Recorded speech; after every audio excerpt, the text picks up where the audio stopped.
excited to have you all here today. As a huge proponent of field trips and cultural experiences for our students, I think what each of you all offer is just incredible and amazing. And I'm excited to start with you, David, to tell us more about your American Exchange Project. Good afternoon, my name is David McCullough. I'm the co-founder and CEO of the American Exchange Project. The short of it is we've taken the model of a foreign exchange program and we flipped it domestic on the notion that something needs to connect our divided country right now, and who better than our nation's teenagers. I've got a video that can say it any better than I can. And I am the face of AEP, but if I'm wearing AEP in the face during this, just go like that and I'll go down. Can we roll the video?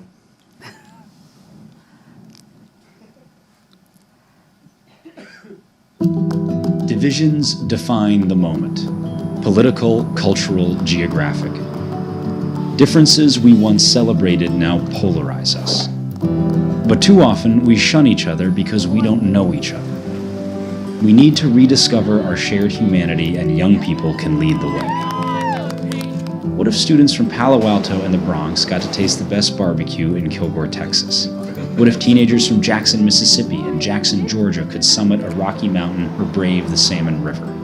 Or if kids from Sheridan, Wyoming and Dodge City, Kansas could cross the Brooklyn Bridge? What if we all had the chance to make a lifelong friend from a faraway place? What if American adulthood began with an adventure that brought us all closer together? The American Exchange Project. We send high school seniors in the summer after graduation on a free week-long trip to an American town or city radically different from their own. Our travelers stay with open-hearted host families, soak up local culture, forge life-changing friendships, and come to love a new community and the people who call it home. We're stitching our country together, one student, one high school, one hometown at a time. Come travel with us. That's incredible. That's incredible. That's what we do. We began 5 years ago as a research project into what social innovation, became educational innovation, could scale up and bring our country back together again. This is what we've landed on. We've scaled to 60 high schools in 35 states. We'll be working with between 600 and 1,000 kids this year, and we're growing all the time. Awesome, David. I'm excited to learn more. Tim, can you tell us about Roadtrip Nation? Sure. Good afternoon, everybody. Tim Hogan. I lead the partnerships team at Roadtrip Nation. And really, what's core to what we do is an understanding that none of our paths are linear. Nobody's was. All kinds of twists and turns, ups and downs, and I think we all understand that as working adults. But if you're at the beginning of that journey and you get your first glimpse at the career exploration process and you go to LinkedIn, you see a world of no mistakes, right? And there's a place for that. Mine looks fabulous, right? There's no twists in the LinkedIn profile. But when you're trying to understand what your options are, and the first thing you learn is that you can't make mistakes, you can't change your mind, you have to achieve things that feel like they're out of reach, how can you find a path that actually aligns with something you're interested in and that you can be successful in? Our role in this process is to humanize that entire process by telling stories through an asset-based lens to show what's possible, whether that's focused on a particular industry, a particular geographic area, a particular demographic. So we've also got a video. I think you'll see some ties that bind and why David and I are on the stage together along with Wade. But this particular project shows how our model works, where you're putting young adults in a position to interview people who are a little further down that particular path that they're interested in learning about, and really asking the question, how'd you get here? Art is such an integral part of the Black experience, but I didn't think a creative job was something I could pursue because of my lack of money and network. I'm from East Los Angeles. I had access to technology, but I think I didn't have access to was the idea that I could be someone making technology. It just wasn't something I saw in my community. You can't be what you can't see. A lot of people don't realize how little time we have left. In my lifetime, I can see global temperatures decreasing. I can see climate change decreasing. I want to help the planet. But my confidence level, it's how am I going to do that? You really think you're going to do that? I'm just one person, I don't even know where to start. Well, we're going to be doing a 3-week road trip. All up the East Coast, ending in Chicago. Meeting people who are doing what they love, making an income, and also making an impact. I think when people think of social impact or social change, they usually think public office, and I think that's a big misconception. And so we're talking to environmentalists, tech people, creative people who are leaders in their fields and making the change that I hope to one day make myself. There's like no pretending that things are okay. That's step one. But every day you should be getting up thinking about how you're going to make a difference and how can you play a role in the future of impact. I ensure that my mission is to, as I rise up, reach back. I finally feel now that there is actually a place for me. The fact that we went on this road trip and did crazy things just represents the idea that the things we do is really limitless. I'm here for a reason. And I'm jumping in. The changes that I want to make in this world are gonna happen. And I'm not gonna do it alone, which is even cooler.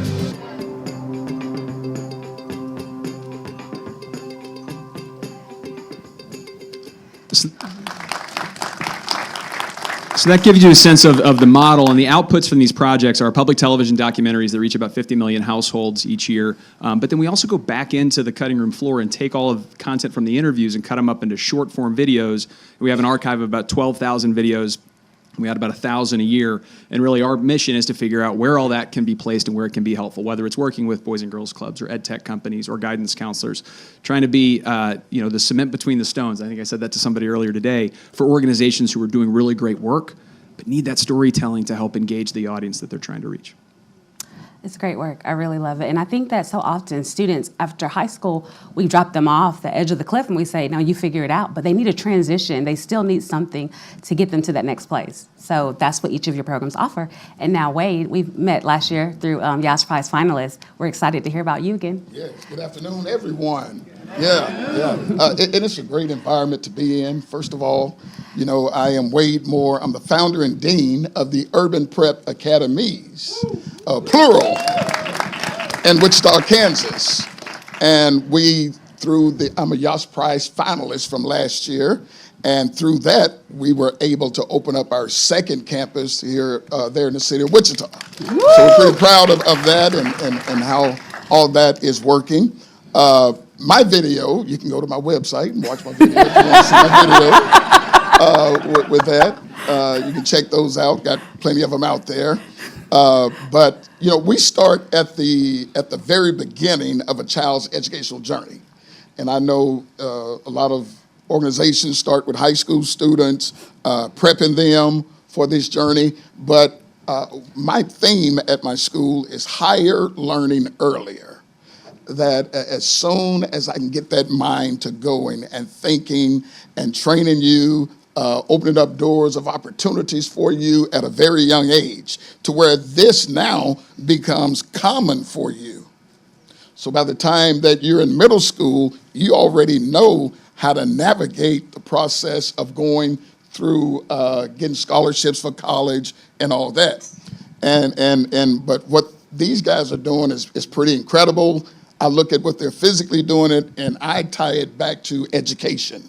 Again, I said I'm from Kansas. Anybody ever been through Kansas, been to, you know where it's at? All right. How many of you ever got a ticket driving through Kansas? Yeah. I-35, I-70, if you drive through Kansas, you're gonna get stopped. Okay, because one of the first things they think is that you are bringing in some type of educational materials.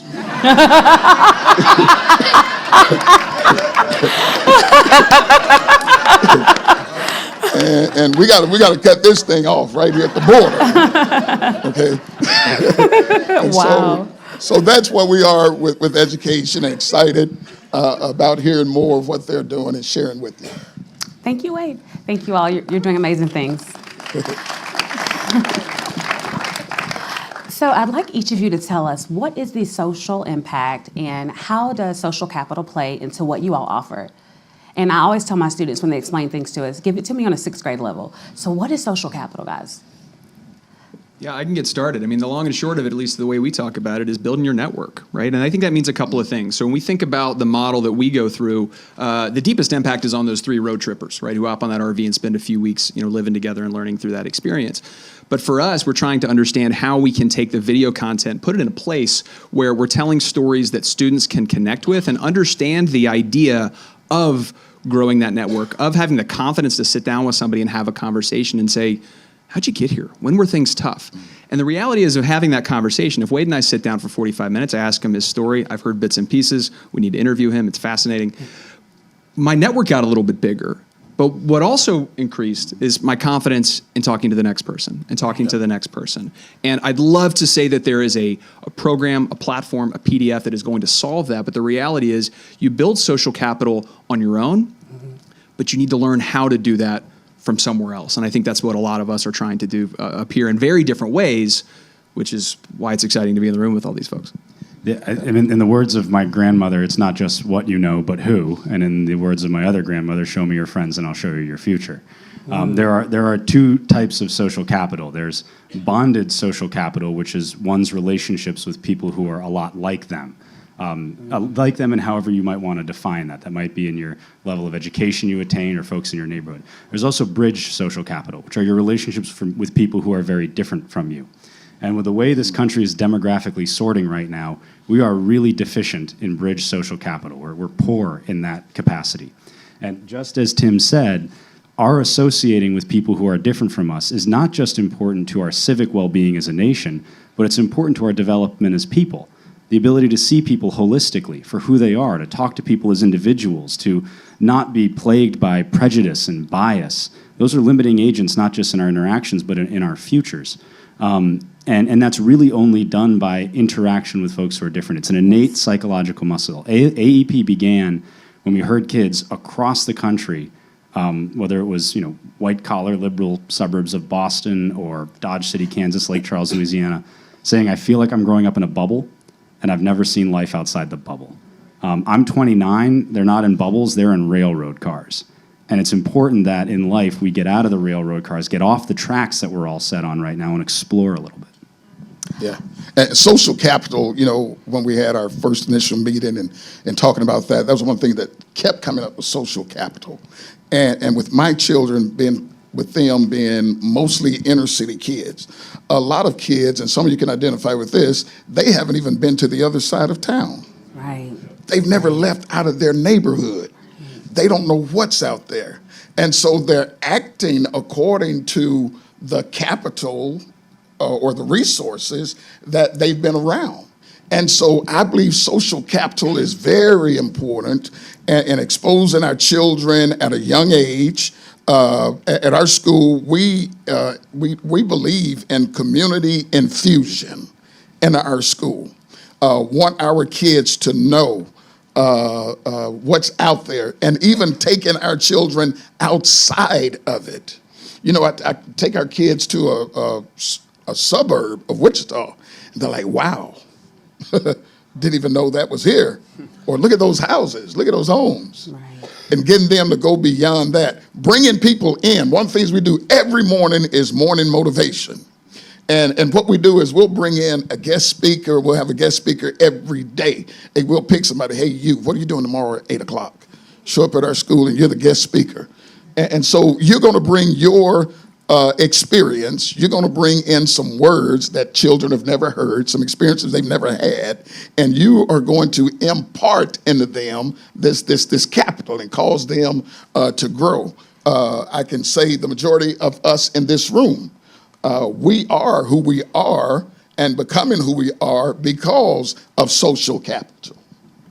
And I'll say this, when our students do civics class each week, we have to start with a disclaimer that we can still be friends and disagree. Yes. So what we're trying to do is create a more connected America. It doesn't matter if you're Democrat, Republican, nonpartisan. So tell me how these experiences are creating that atmosphere. I'm David. I believe on your website, I saw that a student said that even if we disagree, we were still able to be friends at the end of the day, at the end of the experience. Explain how that helps with the political division we have here. Sure. Well, I think one's party alignment, is probably 7th, 8th, 9th, 10th in your order of who you are to yourself. I'm a husband, I'm a son, I'm a brother, I'm a nephew, I'm a cousin, I'm a Red Sox fan. I was a Patriots fan until yesterday, but I don't know. I'm not that masochistic anymore. So especially for kids too who are so malleable. We can't forget how long the process of identity construction takes. Figuring out who you are and where you're from and what that means. So for us, we focus on fun. We focus on getting to know one another. Yes. I don't walk into schools and say, who wants to empathize with a Republican? I say, who wants to work at the... I like that. Yeah, I say, who wants to hand out the tickets at the Cody Rodeo this summer? Who wants to go throw lobster traps into the Casco Bay and off Portland, Maine? And then we create a curriculum that is, all things are local. I think, if states are the laboratories of democracy, towns are the laboratories of education. Our communities and our teachers come up with a curriculum, and everything has to do with cultural immersion, summer events and activities. I'm telling, there are so many amazing rattlesnake roundups and chili cook-offs and state fairs. Sweetwater, Texas. He knows what he's talking about. Oh my gosh, it's amazing. Go see America. It is unbelievable. Volunteer and service to learn more about a local issue. And then professional development, meeting inspiring people like what Wade talked about.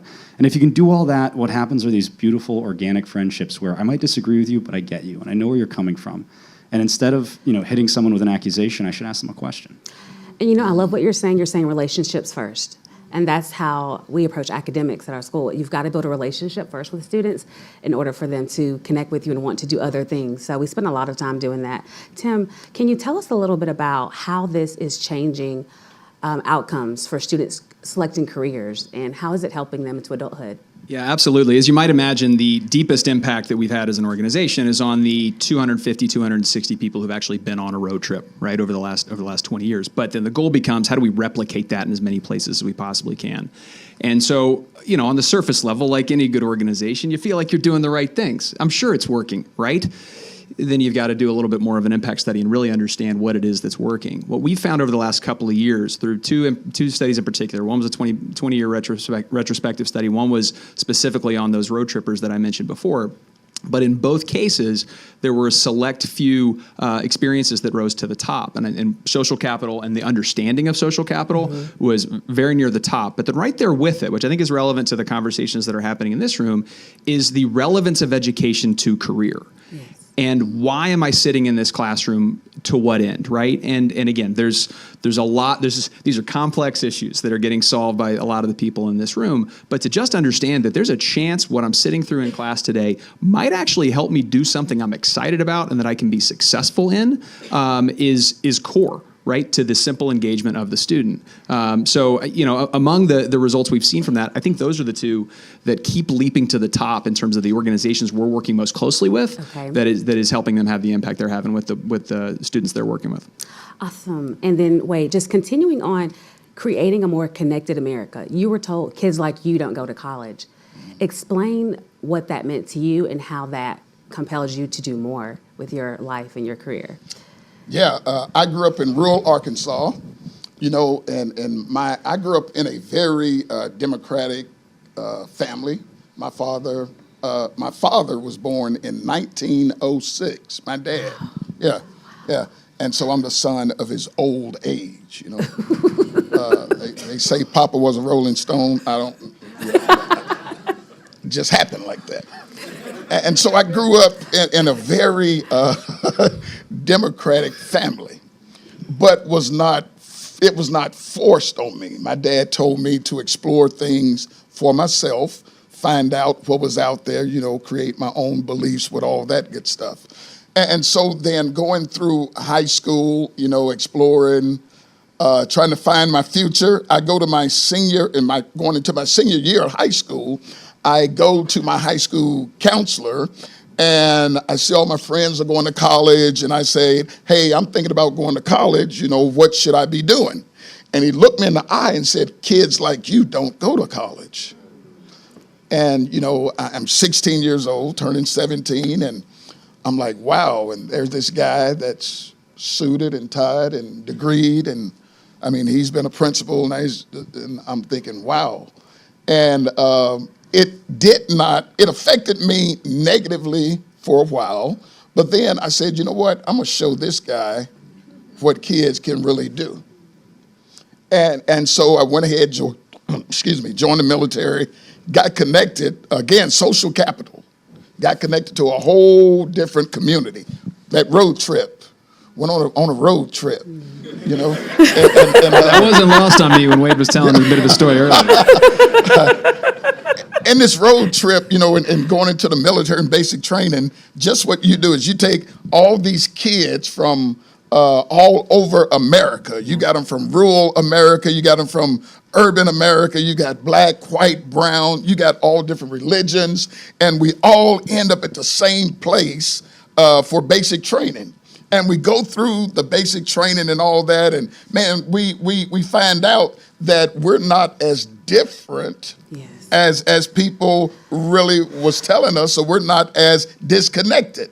And then we become this lean, mean, green fight machine, you know, all of us together, you know, and now this kid from rural Alabama and this kid from inner city New York are best friends, and they're lifelong friends now, you know, and so it's that experience and that social capital, us just being able to talk and find that we're not as disconnected.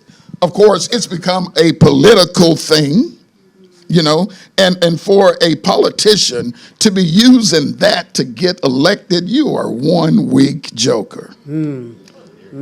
To be trying to use people against each other and all that stuff. Come on now, you ain't got no business in office at any level, you know. I love it. And so us, and here I'll get on this soapbox. I believe that we're more connected than we are disconnected. Right. It's just a matter of getting to know one another. I agree with that. I firmly believe that. And I want to know if you guys think there are any barriers out there that prevent every student from accessing what it, you know, it kind of sounds like a senior trip, you know, for what that would do so much for every student in America. Are there any barriers that you guys find with more students accessing this experience? Yeah, the F word, funding. Yes. We literally are limited by the amount of money we can raise to send these kids. My feeling is that there should be nothing getting in the way of a kid from California who wants to learn more about life in Oklahoma and make a few friends there. That should be a public good, like a library card or an education. It should be part of the way we live life, a civic rite of passage. And so right now at AEP, we're doing two things. We're running an exceptional program for the kids that want to do it, and we're trying to figure out how we can achieve our goal of 1 million kids a year by 2030. Wow. And it's eminently possible. The market is out there. We were on the CBS Sunday Morning Show yesterday, flooded with emails from folks who want to volunteer from across the country. The demand is there. We just need the leadership and good old American innovation to meet the energy that's working around it. And I think these things, the sky's the limit. And the money's already there. It's called an educational savings account. For those politicians that have never heard of anything like that, that money can be put into an educational savings account and could be used for seniors to do things like that. I'm just saying. Hear, hear. And if I can jump on that real quick, agreed on the funding, but I also think the reality is one of the barriers is the understanding that it doesn't have to be that hard and expensive to do some exploration, right? So a lot of this is kind of a dig on our organizations. You don't have to drive across the country to have conversations with people who have gone on different pathways than you, right? Even if it's somebody in your neighborhood that does have a lot of similarities and you think you know their story, there's more to it than that. So I think just the understanding, the first step can be real small. Yes. And a lot can come after it is a big part of it too. And just one more quick thing to what everyone's doing here. There's a storytelling aspect to this too, right? Yeah. The narratives that are out there are of an America that is not the one that the three of us are talking about here today. We need to get the reality that these things are happening, right? That this is possible. That there are things one can do to kind of get some more sleep at night for the future of our country. I agree with that. And just to piggyback kind of on what you mentioned about on a much smaller scale, we can make this happen. You know, we're in Georgia. My school's in Georgia. We're expanding to Oklahoma this summer. But we're headed to Seabrook, South Carolina to visit an African village, and we just finished Asia, and we went to an Asian town 2 hours away. So tell us how we can do this on a smaller scale today. How can teachers do this right now? Because I think it is critical for students' exposure and experience to have this. Just what you're doing there. Yeah. Is finding out what kind of capital like that exists in your community. Exactly. Exposing your children to those opportunities, because I believe that every town is rich with some type of culture that extends beyond what we're familiar with. Yes. And someone being brave enough to make that phone call, to make that connection, and then getting kids loaded on a van, bus, cars, whatever, and getting them over to that place to where it doesn't take a whole lot of money Right. and funding Right. to do it. And I think it can also be done without leaving your building, right? I mean, again, connectivity is a whole other issue that we have that, maybe the next gathering we'll talk about. But the reality is, I made my dig on LinkedIn earlier, and I didn't mean for it to be a negative. But the reality is, if you have an industry you want to learn a little bit more about, you can search for people that work in that industry and send them a message, right? And the reality is they may not respond, right? There's ways to do it in a way that you're likely going to get a response. But we have a 5-lesson program that we've built to attempt to replicate what does happen out on the road. And the long and short of it is it's a project-based learning curriculum that's built for one activity. And it's to have the confidence to reach out to somebody you don't know and essentially ask the question, what was your path? Stop, right? That conversation can begin the process, and you don't have to leave the building if you've got a strong enough Wi-Fi connection. So Tim, mentioning that, your website, all of your stories are there. If a teacher wanted to pull them up and inspire their students, they could sort of view some of the road trip experiences? Absolutely. We've got about 60 documentaries we've done over the last 20 years. All of those are fully available, and a good chunk of that interview archive is fully available, along with some tools that allow you to maneuver through it, right? It's not a little unfair to ask you to watch 12,000 videos to figure out what you're going to do with your life, but there's ways to maneuver through it. So yes, on the website, there are plenty there, and then we work with a lot of partners to help customize if there's ways we can do a little bit more to improve the student experience. How do we connect this to academic content? What subject areas do you all see this transferring to? Because I think it connects easily, but I'd like to hear what you guys think about it. Yeah, I mean, we're going to actually run some programming during the school year this year. We operate in the summer after senior year. We think of this as kind of like the graduation present we should give every American high school student. But we see a lot of principals when we move it into the school year attach it to senior electives, or to make it part of the kind of end of senior year, go to another town, come back. Like telling stories, I think getting kids to speak publicly. I don't think we're doing enough public speaking in schools today. I agree. Getting kids to stand up on stage and talk about their experience, tell a story about it. And then this is a very natural fit to social studies classes. And finally, like the next evolution of civics curriculum. I mean, Yes. I don't mean to be mean, but like if you ask the average American high school kid what civics is, they would say an affordable Honda. We need to rethink it a little bit. Yes. And working this can be the next evolution of civics education. And exactly what you said with social studies. Yes. I don't have this set curriculum for social studies. Right. I tell our teachers that there's enough things that are happening out in the world. We have enough contacts to where we build our own social studies Yes. program, and we teach kids through things like that. So what you're saying is you're permissionless in your efforts to teach social studies and you're innovative. Absolutely. All right. And I'll add, this feels like a bit of a cop-out, but it can apply in any subject area, any classroom, right? And from the way we tag the content in our archive, if we find the right story of someone who never had an interest in math in school and is in a career that is built on their love of math that they found later, right? And we've got plenty of those. That plugged into a math course at the appropriate time starts to speak to that education relevance. So I'm not saying it's easy. The integration takes a lot of thinking, a lot of tagging, matching with different coding and so forth, but it's doable and it's relevant in any environment if you've got the space to do that integration. Right. So we think about stereotypes, and I'm sure, especially in a rural community, in an urban community, there's so many stereotypes on children that are poor and Black. You know what I mean? So how do these experiences break down stereotypes that even teenagers and young adults have about each other?